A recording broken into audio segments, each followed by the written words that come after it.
Ranking and explaining every single domain expansion in JJK, Part 7. Over here, you got Higuruma. He's a fan favorite. His domain expansion is called Deadly Sentencing, and you're probably going to see him in JJK Season 3, Part 2. Basically, what his domain expansion does is that it doesn't allow anybody to fight within its domain, but it also puts you on trial. What you're being placed on trial for isn't something that Higuruma gets to choose, but he does get provided evidence for it. So Higuruma is aware of what the evidence is before he even opens up the envelope. So he's able to use his lawyer skills because, yes, he is an actual lawyer in Japan, and he's able to use his skill sets to basically kind of trick you into saying if you're innocent or guilty in a way.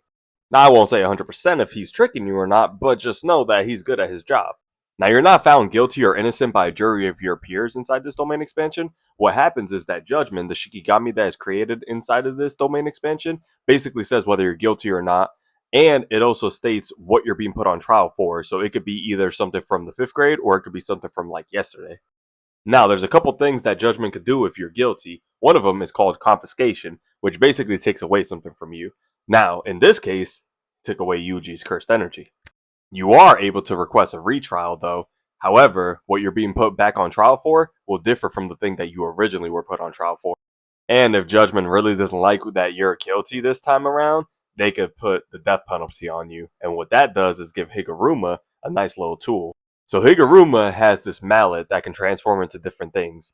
When it transforms into the executioner sword, well, guess what? If it touches you, any part of you, you're done immediately. It just wipes you out. It could also just be a normal mallet, a bow staff that he can use as well.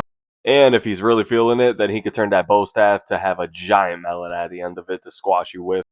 Point of all this is that you better hope that judgment finds you guilty, but only for confiscation, because if you have a cursed tool, it takes that away instead of anything else. So just don't hope for this death penalty option, because that's going to be rough for you.